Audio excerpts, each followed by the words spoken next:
So Vizag వచ్చి ఒక 4 days అయింది దాదాపు.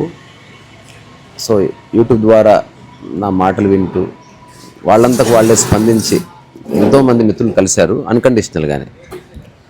నేను ఎవరికి నీళ్ళు కూడా ఆఫర్ చేయలేదు. అంటే ఏ ఆతిథ్యము కానీ ఏ ప్రత్యేక ప్రాధాన్యత కానీ ఎవరికి ఇవ్వదలుచుకోలేదు, ఇవ్వను. అంటే ప్రకృతిలో సర్వసమానత్వం ఉంటుంది అంతే. అయినప్పటికీ నాకు అందరూ రెస్పెక్ట్ ఇస్తున్నారు, నేను అందరికి రెస్పెక్ట్ ఇస్తున్నాను. అంటే నువ్వు రెస్పెక్ట్ కోసం ఏం చేయాల్సిన అవసరం లేదు, అది సహజంగా ఇవ్వబడుతుంది, అది అడుక్కునేది కాదు. సో అట్లా మళ్ళీ వాసు కలిశాడు. తర్వాత నిన్న వీళ్ళిద్దరు వచ్చారు, మళ్ళీ ఇంతకుముందు చెప్తున్న తర్వాత ఇతను ఇప్పుడే వచ్చారు.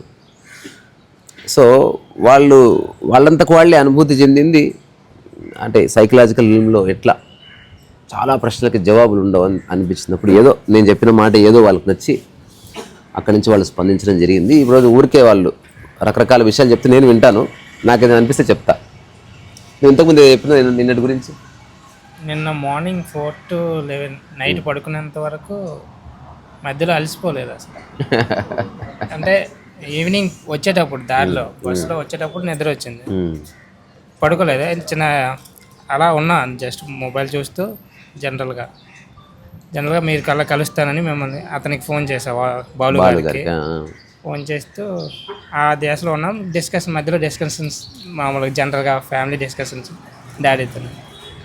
ఆ తర్వాత మిమ్మల్ని 6 తర్వాత కలిసాక యాక్చువల్గా ఎవరికోసమైనా వెయిట్ చేయాలండి. 15 minutes అన్నారు, మీరు 15 minutesలో వచ్చేస్తామన్నారు. కానీ అది 1 hour అయింది. యాక్చువల్గా ఇంకెవరైనా సరే ఇంకెంతసేపు అని ఇరిటేట్ అవుతాం కొంత. ఉన్నారు నేను పిలుస్తాను, ఇరిటేట్ అవుతాం యాక్చువల్గా అయితే. నేను వెయిటింగ్ స్వభావం అది. కానీ నిన్న ఇరిటేట్ అవ్వలేదు అసలు. అలా 1 hour వెయిట్ చేస్తున్నా.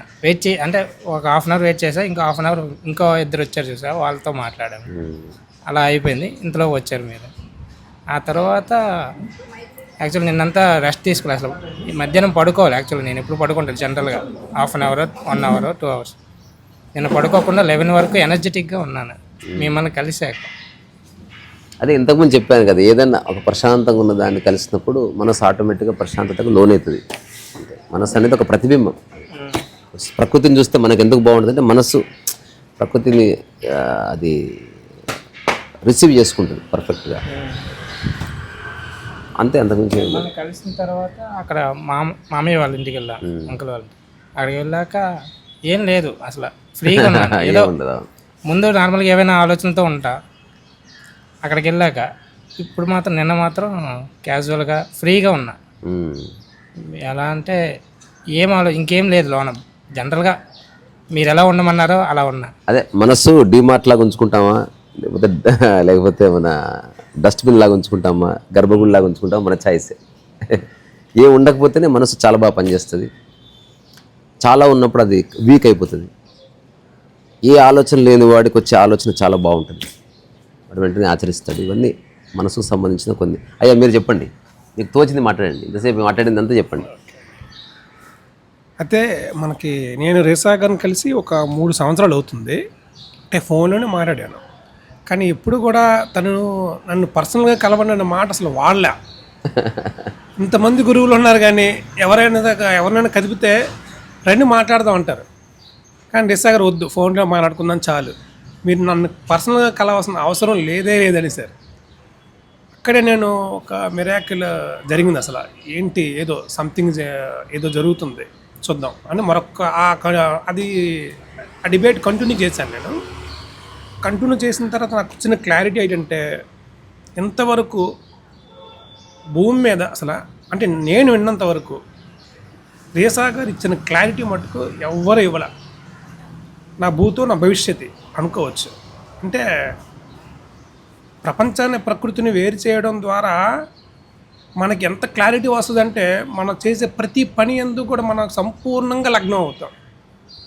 చేసే పని యందు మనకి క్లారిటీ వస్తుంది, చేసే పని యందు ఏకాగ్రత వస్తుంది, ఖచ్చితంగా విజయం వస్తుంది. ఇంకా విజయం అపజయం అనేది అక్కడ సంబంధమే లేదు, అనుకూలత ప్రతికూలత అనేది సంబంధమే లేదు. అసలు ఎంత క్లారిటీగా ఉందంటే జీవితం, ఎక్స్పెక్టేషన్ లేకుండా నాకు నేనుగా ఎలా ఉన్నానో అలా జీవిస్తున్నాను. ఇది మాత్రం ఒక అద్భుతం. నిజంగా నేను అసలు ఆ మాటల్లో చెప్పలేకపోతున్నాను. రేసాగర్తో నాకున్న అనుభవం, ప్రతిరోజు తన వీడియో చూడకుండా ఉండను. ఖచ్చితంగా ప్రతిరోజు వీడియో చూస్తాను.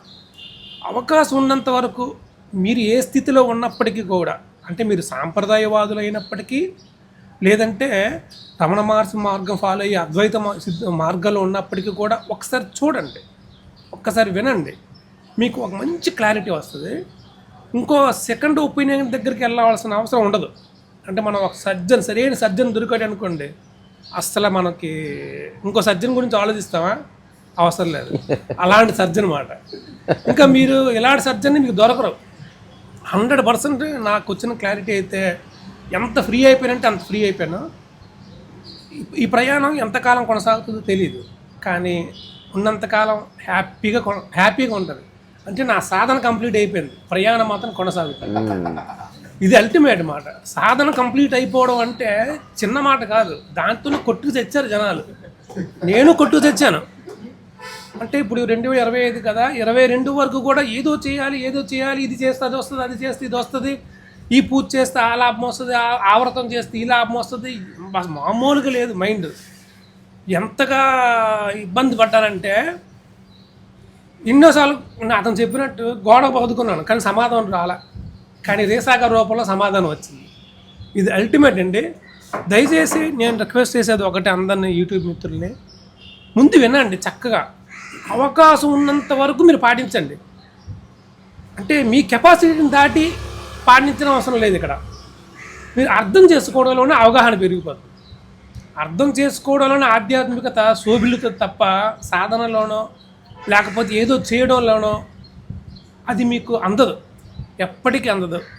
అవగాహన ద్వారా మాత్రమే ఆధ్యాత్మికత అనుభవాన్ని పొందడం అనేది జరుగుతుంది తప్ప సాధన ద్వారా జరగదు. ఎందుకంటే సాధన చేసేది ఎవరు? శరీరం చేయాలి. శరీరానికి అవగాహన అక్కర్లే, అది జడం. కాబట్టి మనసుకే అవగాహన కావాలి. మనసుకి సాధన ఎలా చేస్తావు? నువ్వు చేయలేవు. ఖచ్చితంగా మనసుకి కావాల్సిన అవగాహన తప్ప సాధన కాదు. ఎంతోమంది గురువులు ఉన్నారు, నాకు యోగా చేయండి, రాజయోగం చేయండి, అది చేయండి, ఈ మంత్రం పఠించండి, ఆ మంత్రం పఠించండి, మీరు గట్టెక్కిపోతారు. ఏంటి గట్టెక్కేది? ఇంకా మరింత లోతు దిగజారిపోతాం. మీరు చేయండి, మంత్రం చేయండి, మంచిదే, గురువిచ్చిన మంత్రాన్ని వదలకండి, కానీ దానిలో ఉన్న మర్మాన్ని తెలుసుకోవాలి. అదే రాజవిద్య రాజయోగం అంటాం. రాజవిద్య రాజగుహ్య యోగంలో ఉన్న రహస్యాన్ని అతను చక్కగా ప్రకృతి ప్రపంచాన్ని రెండు సపరేట్ చేసి చూపించి అసలు ఓపెన్ చేస్తారన్నమాట. ఆ కీ తెలిసిపోయింది అతనికి. ఇంకా అతని వీడియో చూసిన అందరూ కూడా గట్టెక్కిపోతారు. గట్టి ఎక్కలేదు అన్నాడంటే అతనికి ఎక్కడో ఇంకా సంశయాలు ఉన్నాయి అర్థం. నాకు ఈరోజు ఎటువంటి సంశయాలు లేవు, రావు కూడా. ఖచ్చితంగా నేను చెప్తున్నాను, నా భవిష్యత్తులో కానీ ఎట్టి పరిస్థితుల్లో కూడా ఎటువంటి సంశయం రాదు. ఎందుకంటే అసలు మైండ్లో ఏమీ లేదు, బ్లాంక్.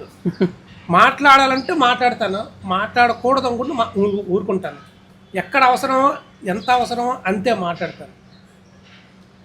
అసలు మామూలుగా నిస్సాగర్తో అసలు నేను మాట్లాడడానికి కూడా నాకు వాక్యాలు రావట్లేదు. చాలా అల్టిమేట్ అండి. నిజంగా రమణ మహర్షి ఉన్నంతకాలం ఏ క్లారిటీ ఇచ్చారో నాకు తెలియదు, కానీ రేసాగారు ఉండడం ఈరోజు మనందరికీ మంచి ఒక అదృష్టం అని చెప్పాలి. అసలు అంత క్లారిటీగా చెప్పేవాడు, అంత ధైర్యంగా చెప్పేవాడు, తన ఆచరించి నడిపించేవాడు ఎవడున్నాడు చెప్పండి? చెప్పేది ఒకడు, చేసేది ఒకటి. కానీ అతను ఏది చెప్తున్నారో అదే, ఏది ఆచరిస్తున్నారో అదే చెప్తున్నారు. అది వినడం వల్ల మనకి కూడా ఆచరించాలనే ఉత్సుకత పడుతుంది. ఒక్కసారి మనసు క్లారిటీ వచ్చేసిన తర్వాత మీ లైఫ్ అత్యద్భుతంగా ఉంటుంది. అది వైవాహిక జీవితం అయినా, బ్యాచులర్ జీవితం అయినా, లేదా వానప్రస్థాశ్రమం అయినా, లేదా సన్యాసాశ్రమం అయినా, మీరు అసలు సాంప్రదాయవాదాలు ఉన్నప్పటికీ కూడా, లేదంటే అద్వైత సిద్ధిలో ఉన్నప్పటికీ కూడా అందరూ గురువులతో సహా ఇతను వాక్యం అన్నారండి. ఎందుకంటే చాలామంది గురువులు కూడా ఈరోజు వాళ్ళకే క్లారిటీ లేదు, ఏటి మాట్లాడుతున్నారో తెలియట్లేదు, ఏం చేస్తున్నారో తెలియట్లేదు. చేసేది మాట్లాడరు, చెప్పేది వాళ్ళే పాటించరు. ఇంకెందుకు చెప్పడం, ఎందుకు పాటించకపోవడం ఎందుకు? ఎవడైతే చెబుతాడో వాడికే, ఎవడైతే ఆచరిస్తాడో వాడికి చెప్పే అర్హత ఉంటుంది. అది ఒక్క రమణ మహర్షి గారు చూసాం మనం. గోచి గుడ్డ కట్టుకుని అరుణాచలంలో ఉన్నాడు, తర్వాత అరుణాచలం క్షేత్రం అయింది. అంతవరకు అరుణాచలం అంటే ఎవరు తెలియదు.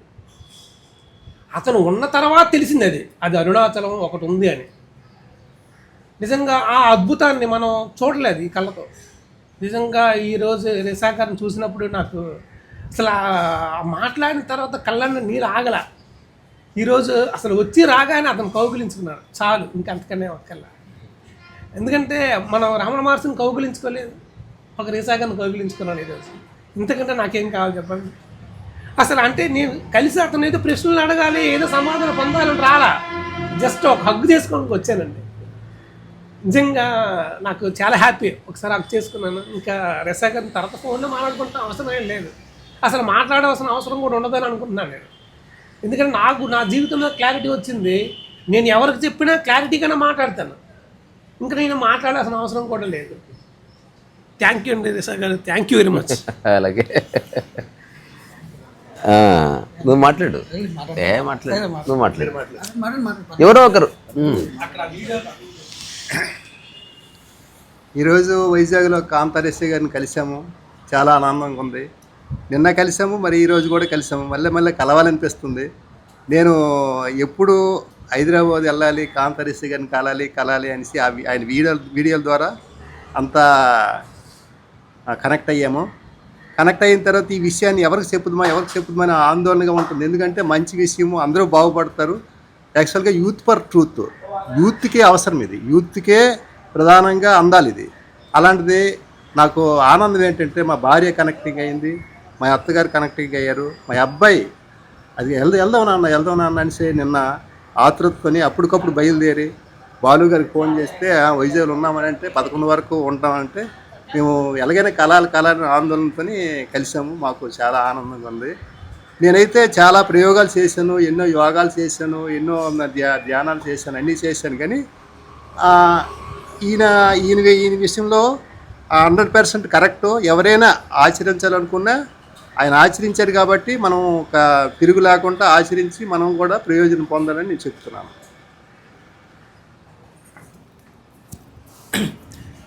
నమస్తే, నేను మీ 100x క్రియేటర్. కొంచెం దగ్గర పెట్టుకో. అయితే నా గురించి మళ్ళీ ఒకసారి చెప్తాను, ఒక 2 నిమిషాలు. ఇందులో ఎటువంటి సంశయం లేదు, ఎటువంటి ఎక్స్పెక్టేషన్ లేదు. 100x creator Vasu. ఒక 3000 వీడియోల వరకు యూట్యూబ్లో, దాదాపు ఒక 50 ఛానల్లో నా మోటివేషన్ వీడియోలు ఉంటాయి. ఎన్నో వర్క్షాపులు కండక్ట్ చేశాను. అన్నను కలిసిన 3 నెలల తర్వాత మళ్ళీ కలవడం. అయితే ఇక్కడ ఏంటంటే 2009లో అన్నకి ఎలా జ్ఞానోదయం అయ్యిందో నాకు 2025లో నేను మోటివేషనల్ స్పీకర్ అయ్యి 100 వర్క్షాపులు పెట్టి కొంత డబ్బు సంపాదించి పేరు ప్రఖ్యాతులు సంపాదించిన తర్వాత 2025లో నాకు సెల్ఫ్ రియలైజేషన్ అయ్యింది. అరే నేను వెళ్ళే మార్గం కరెక్ట్ కాదు ఇదని నాకు తుప్పు వదిలిందనమాట. ఇది నేను ఇప్పుడు ఈయన నా ఫాలోవరు, మీరు నంబరు ఎంత చెప్పారు నా క్లాస్కి, నా ఫీజు ఎంత చెప్పారు? ₹1,00,000. నన్ను కలవాలంటే ₹1,00,000. అంటే నాది కదా టెలికాలర్, అది బిజినెస్ మోడల్. అది నేను ఓపెన్గా చెప్తున్నాను. నాకు ఎన్నో బ్యాడ్ హ్యాబిట్లు ఉన్నాయి, అన్నీ చేశాను నేను ఓపెన్. ఎందుకంటే నాకు ప్రపంచం నుంచి నాకు ఎక్స్పెక్టేషన్ లేదు. ఇప్పుడు ఏదైనా థాట్ వస్తే దాన్ని చూస్తున్నాను, అది అలా కొంచెం అంటే నేను పూర్తిగా మారిపోయినా నేను చెప్పను. ఏమో రేపు పొద్దున ఎక్కడైనా పబ్లో కనిపించవచ్చు, నా బిజినెస్ మీటింగ్ ఉండొచ్చు. కానీ ప్రపంచాన్ని, ఈ ఆధ్యాత్మికాన్ని చూసిన తర్వాత అది నేను గుర్తిస్తున్నాను. ఇప్పుడు మునిగిపోవాల్సిన తెలుసుకుంటే చాలు అనేది నాకు కొంచెం అర్థమైంది. ఎందుకంటే పూర్తిగా అర్థం అవ్వాలంటే ఇంట్లో బతకాలంటే చాలా కష్టం, అది నా వల్ల కాదు. కానీ గుర్తిస్తున్నాను నేను. ఎందుకంటే ఇప్పుడు ఎంతోమంది నాకు హైదరాబాద్లో ఎంతోమంది మోటివేషన్ మిత్రులు ఉన్నారు. ఎందుకంటే కలిపి చేశాను నేను, అందరితో కలిపి ఎంతోమంది వెస్ట్రన్ ఫిలాసఫర్ ఫాలో అయ్యాను, దాదాపు ఎన్నో పుస్తకాలు చదివాను. అయితే ఇదంతా ఎందుకు చెప్తున్నానంటే నేను ఎన్ని వీడియోలు చేసినా సరే ఎంతోమంది నాకు ఫాలోవర్ ఉంటుంది. ఈయన నాకు ఫాలోవర్ అయ్యి, ఈయన ఫాలోవర్ అయ్యి, సార్ మిమ్మల్ని కలవడం ఇదేంటి సార్ మీరు వాసు గారు ఇక్కడ, నాకు కూడా కొంచెం ఎగ్జైట్మెంట్ వచ్చింది. ఏం సార్ మీకు వచ్చింది కదా, నేనే ఈయన ఫాలో అవుతున్నానండి. నేను అలాగే ఎవరైనా సంకల్పం వాసు కానీ క్రియేటర్ వాసు గారు ఫాలో అయ్యండి.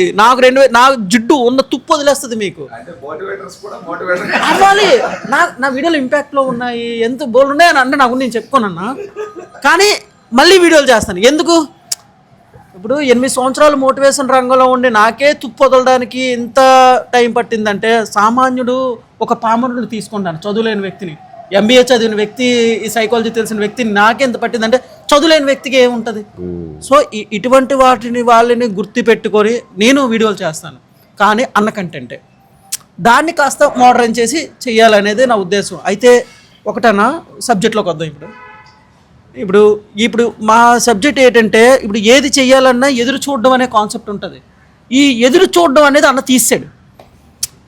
ఇప్పుడు అన్నతో జీవితకాలపు వీడియోలు ఇప్పుడు అందరూ ఉన్నారు అక్కడ, ఇస్తే అన్నతో వీడియో చేస్తాం, లేదంటే నమస్తే అన్న బాగా హైదరాబాద్ కాదు అక్కడ, లేదా మళ్ళీ 4 రోజుల తర్వాత, లేదా వీడియోలో కనిపిస్తున్నావు కదా ఇంకెందుకు ఎక్సైట్మెంట్, చిరంజీవి ఫస్ట్ సినిమా చూసినట్టుగా లేదు. ఒకప్పుడు అన్న ప్లీజ్ అన్న ఇప్పుడు నా దగ్గరికి వచ్చిన ఫాలోవర్స్ కూడా ఎందురో బాబు నేను ఎక్కడికి వెళ్ళిపోతాను.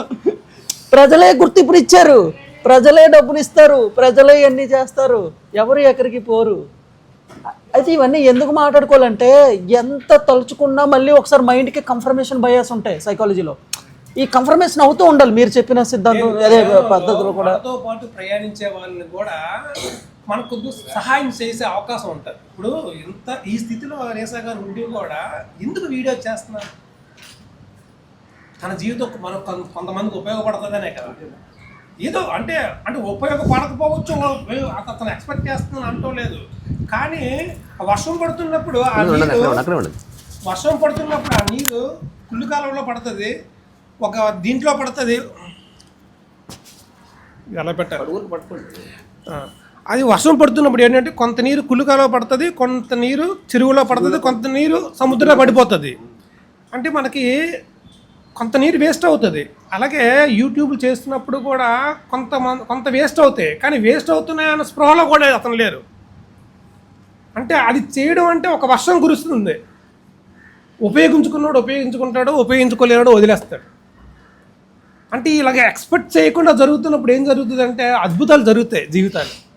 అసలు ఎంతమంది ఫాలో అవుతున్నారో అసలు మనకు లెక్క కూడా తెలియదు. మనకి యూట్యూబ్లో 1,00,000 సబ్స్క్రైబర్స్ అంత ఉంటారు, కానీ సబ్స్క్రైబ్ చేయని వాళ్ళు దానికి 100 రెట్లు ఉంటారు. చూస్తారు వదిలేస్తారు, కానీ అది ఏదో రోజు కనెక్ట్ అవుతుంది. అది ఎప్పుడు కనెక్ట్ అవుతుంది అనేది మనం చెప్పలేము. వర్షం ఎప్పుడు పడుతుందో మనకు తెలుస్తుందా? చెప్పలేం కదా. ఊరు ఎప్పుడు వస్తుందో తెలుస్తుందా? తెలియదు. అలాగే ఈ అద్భుతం కూడా ఒకరోజు ఆవిష్కృతం అవుతుంది. రేసా గారి వీడియో విన్న ప్రతి ఒక్కరి జీవితం కూడా ఒకరోజు మలుపు తిరుగుతుందండి, ఖచ్చితంగా నేను చెప్తున్నాను. ఏదో క్షణంలో అంటే అది లోపల బీజం పడిపోయింది. ఒక్కసారి వీడియో చూసారంటే లోపల బీజం పడిపోద్ది. ఆ బీజం ఎప్పుడు మొలకెత్తుతుందో తెలియదు, ఎప్పుడు మహావృక్షం అవుతుందో తెలియదు, ఎప్పుడు ఫలాలు ఇస్తుందో తెలియదు, కానీ ఖచ్చితంగా ఫలాలు ఇస్తుంది. ఇది మాత్రం నేను ఖచ్చితంగా చెప్తున్నాను. అలాంటి వాళ్ళు కొన్ని లక్షల మంది తయారవుతారు. రేసా గారి వీడియో చూసిన వాళ్ళు ప్రతి ఒక్కరు కూడా కొన్ని లక్షల మందిగా మారుతారు. అసలు వివేకానంద ఎటువంటి క్లారిటీ ఇచ్చారో ప్రపంచానికి, అంతకు 100 రెట్లు క్లారిటీ వచ్చింది మనకి. ప్రతి ఒక్కడు కూడా యూట్యూబ్ చూసిన ప్రతి ఒక్కడు కూడా ఒక మహావృక్షం అవుతారండి. అతని వీడియో చూసిన ప్రతి ఒక్కరు మహావృక్షమే. అసలు ఇంకా అతని దగ్గర ఉన్న వాళ్ళంటే మనం చూడక్కర్లే, అసలు ఆలోచించక్కర్లే.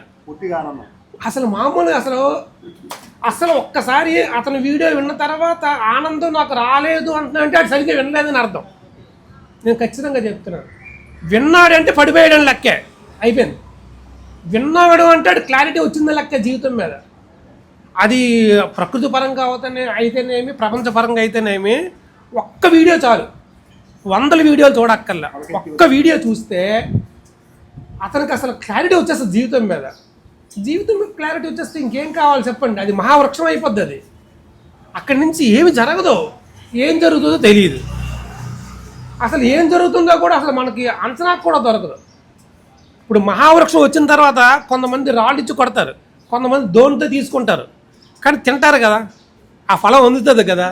అలాగే ఇతని యొక్క ఫలాలు మాత్రం 100% ప్రతి ఒక్కరికి చేరుతాయండి. ఈ చారణంలో ఎటువంటి సంశయం నాకేం లేదు. అసలు నాకు ఇప్పటికి కూడా ఈ రోజుకి వరకు ఏ సంశయాలు లేవు. అప్పుడు ఇంకా 10 మందికి ఉపయోగపడాలన్న ఒక్క చిన్న ఆలోచన మాత్రం ఉందండి.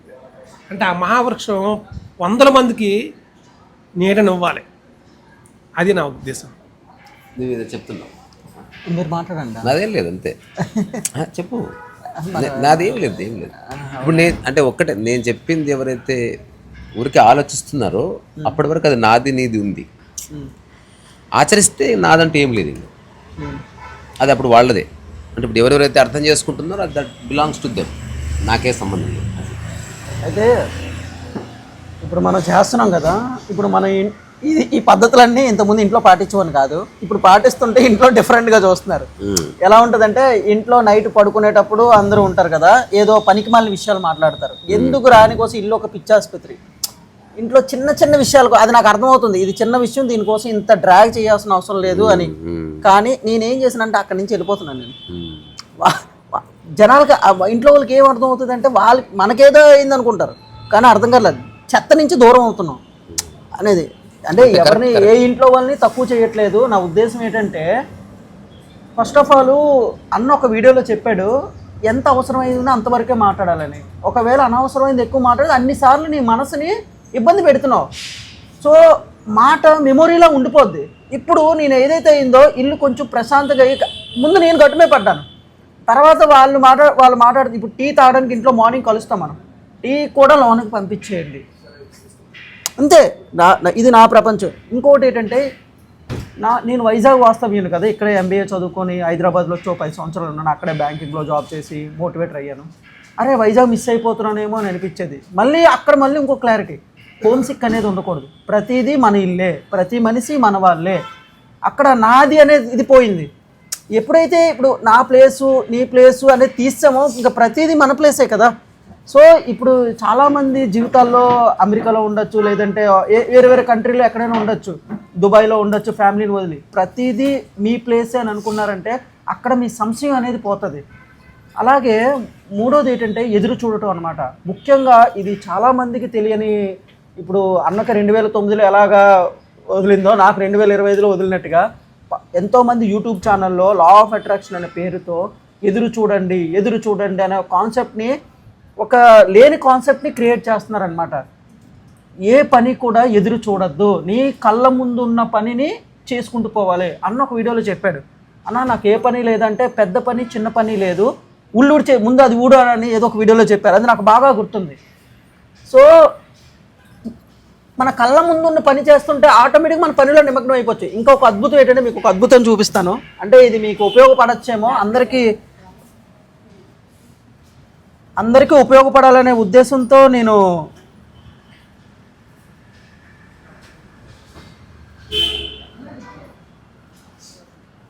అంటే మనం ఏం చేసినా సరే వేరే వాళ్ళకి ఉపయోగపడితే మనకి మంచిదే కదా.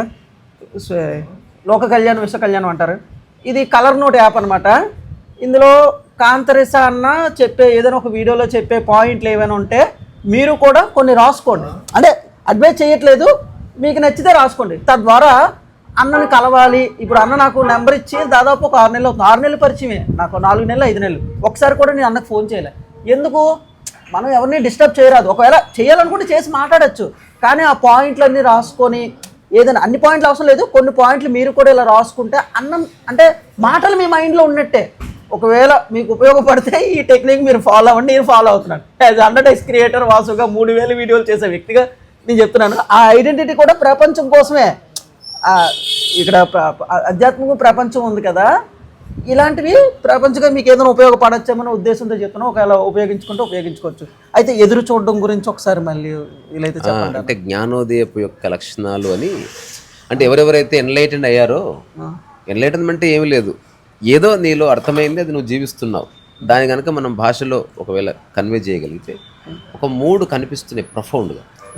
It is apply to every enlightened man irrespective of the country they belong to. అంటే చైనా కావచ్చు, జపాన్ కావచ్చు, లేకపోతే మన ఇండియన్ సబ్ కాంటినెంట్ కావచ్చు, లేకపోతే టిబెటియన్ మాస్టర్స్ కావచ్చు, సూఫీ మాస్టర్స్ కావచ్చు, అందరిలో ఇది మన పూర్తి అధ్యయనం తర్వాత నాలో కూడా అవి జరిగినాయి కాబట్టి చెప్తున్నాను. ఇవి ఎవరిలో అయినా జరగచ్చు. ఒకటి, దేనికోసము ఎదురు చూడని స్థితి, ఇది ఖచ్చితంగా ఏర్పడుతుంది. నువ్వు ఎదురు చూడడం లేదంటే నువ్వు వర్తమానంలో ఉన్నట్టే కదా, అయిపోయింది, end of the story. So నువ్వు ఆల్వేస్ ఇంత ప్రజెంట్లో ఉండాలని ఉంటాం కదా, అసలు నువ్వు ఎదురు చూడడమే లేదు. అలా ఉన్నదే చాలా బాగుంది, దాంట్లో ఏదో చేస్తుండగా ఇంకేదో వస్తుంది, నీ విచక్షణ వివేకాన్ని ఉపయోగించి అట్లా ముందుకు వెళ్తా ఉన్నావు, అట్లా లైఫ్ ఎండ్ అయిపోతుంది. రెండవది, పరచింతన ఉండదు. అంటే వేరే వాళ్ళ గురించి వాళ్ళు సమక్షంలో లేనప్పుడు ఆలోచించడం అనేది ఉండదు అసలు. చివరికి అమ్మైనా కూతురైనా భార్య అయినా గురువు అయినా వాళ్ళు సమక్షంలోకి వచ్చినప్పుడే వాళ్ళ గురించి ఆలోచిస్తారు. అదర్వైజ్ పరా అన్నది పడిపోతుంది complete. Okay. There is no other. పర పడిపోవడం వల్ల జరిగే మిరాకిల్ ఏమిటంటే సెల్ఫ్ పడిపోతుంది. ఓకే. అదర్ ఉంటేనే సెల్ఫ్ ఉంది. అసలు వేరేది లేకపోతే నువ్వెక్కడ ఉన్నావు? అసలు నేను అనే పదం వాడాలంటే నీవు అనేవాడు ఎక్కడో చోట ఉండాలి. అవును. ఈ భూమి మీద ఉన్నవి చాలామందివి భూమి ఉంది కాబట్టి ఇది నా భూమి అని చెప్తున్నావు. అది నా ఆకాశం అని ఎప్పుడు చెప్పవుగా. అక్కడ నాది నీది ఏమి లేదు. అది వేరే వాడిది లేదు కాబట్టి నీది కూడా లేదు. అవును. సో ఆధ్యాత్మికత మూలం అంటే ఇదే అసలు పరచింతన పోవడం. రామకృష్ణ పరమహంస పరచింతన లేనివాడు, రమణ మహర్షి పరచింతన లేనివాడు, ఓషో పరచింతన లేనివాడు, కృష్ణమూర్తి పరచింతన లేనివాడు, Marpa, Milarepa, Tilopa, Naropa, Meera, Krishnamurti, everyone they never thought. వాళ్ళు చేశారేమన్నా ఆలోచించలే, చేయడమే ఉంది. చేయడం. ఇప్పుడు దానికి తను బాధపడుతున్నాడు. చేస్తే చేయలేకపోతే చేయకు, చింతించడం ఎందుకు? మీరు ఇంకో మాట అలజడి ఉంటే అలజడి ఉంది, ఉందని అంగీకరించండి. అంతే, అయిపోయింది. అంగీకరించడంతోనే అలజడి. అక్కడ ఆగిపోతుంది. అవును, అలజడి ఆగిపోతుంది. అవును. ఉంది తప్పే ఉంది, అన్నీ ఉన్నాయి కదా అక్కడ. తర్వాత ఇంకొక లక్షణం అంటే చాలా ఉన్నాయి, బట్ ప్రిడామినెంట్గా 3-4 అనిపిస్తుంది. అదేంది? భేదభావరహిత స్థితి. ఒకవేళ ఎంత పరా లేకపోయినా ఇప్పుడు మీరందరూ వచ్చారు, ఖచ్చితంగా మీరందరూ ఉన్నారు. పరా లేదని చెప్పి ఇగ్నోర్ చేసిపోతే ఎట్లా? ఇది కూడా ఉంది, సంయోగవశాత్తు ఉన్నారు. సో వాళ్ళందరి పట్ల భేదభావం ఎందుకు లేదు అంటే అసలు పరా అన్నది లేదు. ఒకవేళ ఉంటే అది నీలో భాగమైంది, తద్వారా పర్లేదు. ఇప్పుడు ఉదాహరణకి ఇది పరాయి చేయి కాదు, నాదే. నాకు బయటనే ఆడుకుంటుంది ఇట్లా, అయినా ఇది నాదే, నాలో భాగమై ఉంది. అట్లా ఈ క్షణం మీరందరూ నాలో భాగమై ఉన్నప్పుడు మీ పట్ల నాకు ఏ కోపం లేదు, ద్వేషం లేదు, వైమనస్యత లేదు, ఏమీ ఉండదు. బికాస్ నీలో భాగమైన దాని పట్ల నీకు ప్రేమ కూడా ఉండదు. ఎవడు నా చేయి నేను ప్రేమిస్తానని ఎవడు చెప్పాడు. నువ్వు ప్రేమిస్తున్నానని చెప్పేది ఖచ్చితంగా నీకు బయటే ఉంది. నీలో భాగమైన దాన్ని నువ్వు ప్రేమించవు, నువ్వు ప్రత్యేకంగా గౌరవించవు, కానీ కన్సర్న్ ఉంటుంది, దాన్ని బాగుండాలని అనుకుంటావు. సో బాగుండాలని అనుకునే ఒక లక్షణం బయలుదేరుతుంది. You don't offer any special things. ఏ ప్రత్యేకమైన దండలు వేయడం కానీ, పొగడ్డం కానీ, ఈగో సాటిస్ఫై చేయడం కానీ, బ్లఫ్ చేయడం కానీ ఏమీ అక్కర్లేదు. ఇప్పుడు నేను బుక్ లాంచ్ చేసేది అరుణాచలంలో, ఇక్కడ మీరందరూ వచ్చారు, అట్లీస్ట్ నీళ్ళు కూడా ఆఫర్ చేయను. ఆఫర్ చేయొద్దని కాదు, అవసరం లేదు. ఎవరి విచక్షణ వాళ్ళకు ఉంది, ఎవరి దాహాన్ని వాళ్ళు అనుసరిస్తారు, ఎవరి భోజనాన్ని ఆకలిని వాళ్ళు అనుసరిస్తారు. నిద్ర వస్తే పడుకుంటారు. నువ్వెవడు చెప్పడానికి? నా దృష్టిలో ఏదన్నా ఆశ్రమంలో ఇక్కడ మీరు నిశ్శబ్దంగా ఉండండి అని బోర్డు పెడితే అది ఇన్సల్ట్ చేసినట్టు అక్కడ వచ్చిన వాళ్ళు. అన్నం కింద వేయకుండా తినండి, you are insulting the other. నువ్వు జస్ట్ వదిలేయి, లెట్ దెమ్ లెర్న్. అక్కడ ఉన్నవాడు ఎవడో కింద వేయకుండా తింటుంటే చూసి వాళ్ళే కింద వేయకుండా తింటారు. అంతేగాని మనం ప్రతిదాన్ని సిద్ధాంతీకరించవలసిన అవసరం లేదు. రెండోది, ప్రతిదాన్ని మనం డబ్బుగా మార్చుకోవాల్సిన అవసరం లేదు. అది వాళ్ళకు కూడా తెలియదు కదా. ఇప్పుడు ఆశ్రమానికి వెళ్ళినప్పుడు వాడే తన సమస్త ప్రపంచాన్ని వదిలేసిపోతున్నాడు. వాడు జాబ్ వదిలేసిపోయా, బాస్ని వదిలేసిపోయా, పిల్లల్ని వదిలేసిపోయా, పిల్లల్ని వదిలేసిపోయా, ఫోన్ వదిలేసిపోయా. ఇంకెందుకు ప్రశాంతంగా ఆశ్రమం ఎందుకు? ఇంకా నువ్వు అదేదో ఇక్కడే చెయ్యి, అన్నీ వదిలేసి రూమ్లకు ఉన్న చోట. ఆశ్రమానికి తాత ఉంటుంది, ఇంకా ఫీజు కూడా కట్టక్కర్లే. సో ఇది ఆలోచించవలసింది. ఎవరు ఆలోచించట్లే. అక్కడికి వెళ్తే బాగుంటానికి కారణం నువ్వు, వాళ్ళు కాదు. ఒక పని చెయ్యి, నీ పిల్లాన్ని తీసుకుపో, ఆఫీస్ని తీసుకుపో, ల్యాప్టాప్ తీసుకుపో, సీఓని తీసుకుపో, అక్కడ కూడా బాగోదు. సో ఆశ్రమంలో ఏమీ లేదు అసలు అని తెలుసుకోవడానికి ఆశ్రమం పోవాలి. అట్లీస్ట్ అప్పుడు ప్రపంచం అవసరమే, అన్నీ అవసరమే. కానీ ఇప్పుడు నేను ఇట్లా చెప్పడం వల్ల చాలా మంది ఆలోచిస్తున్నారు, ఓహో ఇది నిజమే కదా, అన్ని వదిలి నేను ఆశ్రమంలోకి ఎంటర్ అవుతున్నాను, అందుకు బాగున్నాను. అన్ని వదిలి బాత్రూమ్కి వెళ్ళినా బాగుంటుంది, బాత్రూమ్కి వెళ్తున్నావు బాగుంటుంది, రెండు స్థితులు ఒకటే. అన్ని వదిలి నువ్వు బార్ షాప్కి వెళ్ళి బాగుంటుంది, కానీ వదులుకోలేకపోతున్నా. అక్కడికి వెళ్తే నువ్వు ప్రిపేర్ అయ్యి వెళ్తున్నావు, మిగతా వాటిని టేకన్ ఫర్ గ్రాంటెడ్ తీసుకుంటున్నావు. కాబట్టి ఇదంతా న్యూసెన్స్. కానీ ఓవరాల్గా చెప్తున్న అంశాలు చాలా. నేను ఒక్కటైతే చెప్పగలను, నువ్వు ఎన్ని ధ్యానాలు చేస్తావు, ఎన్ని ప్రయోగాలు చేస్తావు, హిమాలయాస్కి వెళ్తావు, అది నీ ఇష్టం. కానీ నీలో భేదభావ స్థితి ఉందా, నీకు విషయం ఏం అర్థం కాలేదు, ఇంపాసిబుల్. అది నీలో ప్రశాంతత లేకుండా నువ్వు ఏం చేసినా దాని యొక్క రిజల్ట్ కన్ఫ్యూజనే వస్తుంది.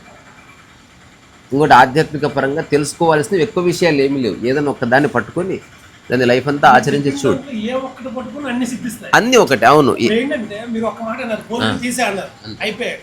అది తీసేస్తే మిగతావన్నీ ఆటోమేటిక్ వచ్చేస్తాయి. ప్రపంచంలో పోలిక అవసరమైతే ఉంచుకో, కానీ అక్కడ ఆనందం రాదు. సో ఎక్కడెక్కడెక్కడెక్కడ ఎంతవరకు అవసరం అంతవరకే. పోలికలు ప్రపంచంలో కూడా పోలికలు పెట్టుకున్నా ఎంతవరకు అవసరం మనకు తెలియాలి. ఏదైనా అది బాధకు లోను కాకూడదు. అంటే తెలుసుకొని పెట్టుకుంటే అవును అవును అవును తెలియకొని పెట్టుకున్నాం అనుకోండి, ఇది ఎంత అది ఎంత మన ఎక్స్పెక్టేషన్ ఉంటుంది. అసలు తెలిసి పెట్టుకున్నాం అనుకో ఇంతవరకు ఉండొచ్చు, అంతే అంతే ఆ పోలిక అంతవరకు ఉంటుంది. కాబట్టి తర్వాత అలసట ఉండదు. అంతే కదా. ఖచ్చితంగా మంచి అవగాహన. ఏదేమైనా నేనేం చెప్తున్నాను ఎదుటి వ్యక్తికి ఏమర్థమైందో నాకు తెలియదు, కానీ దాదాపు అందరూ జస్ట్ చూసి నా నుంచి ఏం ఆశించట్లేదు. తర్వాత ఊరికి జస్ట్ హాయ్ హలో చెప్తున్నారు, నమస్కారం పెడుతున్నారు, నేను ప్రతి నమస్కారం చేస్తాను, మళ్ళీ తిరిగి ఫోన్ చేయడం కానీ ఏమీ లేదు. మా మధ్యన ఏ ఎక్స్చేంజెస్ లేవు. ఇది ప్రాపగండ కాదు, ఇది బిజినెస్ కాదు, ఇది ఏమీ కాదు, ఇది జీవితం. ఇది ఇప్పుడు ఈ ఫ్రెండ్షిప్కి ఏ మీనింగు లేదు, అందుకే అందంగా ఉంది. దాన్ని చెడగొట్టకూడదు మీరు కానీ నేను కానీ. లైఫ్లో డబ్బు సంపాదించకపోయినా ఏమీ కాదు. క్లారిటీ చెప్తారా? ఏదండి? కార్ డ్రైవింగ్ నేర్చుకోవచ్చు, ఇంకేమైనా నేర్చుకుంటే జీవితం నేర్చుకోవడానికి జీవితం అంటే అంగీకారం. సో ప్రపంచంలో మనం నేర్చుకుంటేనే బతుకుతాం. ప్రకృతి లోపల నేర్చుకునేది ఏమీ లేదు, అర్థం చేసుకోవడం ఉందండి. Just understand. సముద్రాన్ని అర్థం చేసుకో, అది బతికిస్తుంది. సముద్రాన్ని మిస్అండర్స్టాండ్ చేసుకుంటే చంపేస్తుంది. సేమ్ ఏదైనా అది ఉంటుందండి, ఎప్పుడు ఉంటుంది. చిట్ ఫండ్ కంపెనీ ఎప్పుడు ఉంటుంది, మనమే చిట్ వేయకూడదు అందులో. అవును, కానీ దాంట్లో ఉద్దేశం అంటే ఆ సీడ్ లోపల కరప్షన్ ఉందనుకోండి, నువ్వు ఎంత మంచిగా మాట్లాడినా రాను రాను ఆ కరప్షన్ బయటకు వస్తుంది. ఎప్పుడు నాకు ఎక్కడో ప్రతిఫలాపేక్ష ఉంది, అప్పుడు తెలుసో తెలియకో నా మాటల్లో నా చేష్టల్లో అది కనిపిస్తూ ఉంటుంది. మెల్లగా కొన్నేళ్ల తర్వాత అది రిజల్ట్గా మారుతుంది. అసలు ఇప్పుడు నేను వేసిన విత్తనం లోపల ఏమీ లేదు, ప్రకృతి తప్ప.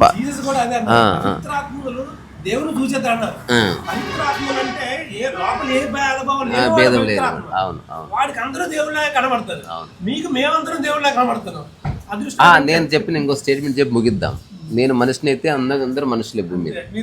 నేను దేవుడు అయితే అందరు దేవుళ్ళే ఉన్నారు. నేను ఒక ప్రాణి అయితే అందరూ ప్రాణులుగా ఉన్నారు. నేను జ్ఞానిని అయితే అందరూ జ్ఞానులుగానే ఉన్నారు. నేను అజ్ఞాని అయితే అందరు అజ్ఞ. ఏది నీవో అదే నువ్వు దర్శిస్తావు. ఇక్కడ నీకు అన్యముగా ఏది లేదు. ప్రకృతిలో ప్రపంచంలో అంత వేరుగానే ఉంది. నువ్వు వేరు, నేను వేరు, నీ ప్రొఫెషన్ వేరు, నా ప్రొఫెషన్ వేరు, నీ రంగు వేరు, నీ కులం వేరు, నా కులం వేరు, నా మతం వేరు, నా ఊరు వేరు, నీ ఊరు వేరు, అంత వేరు వేరు వేరు వేరు.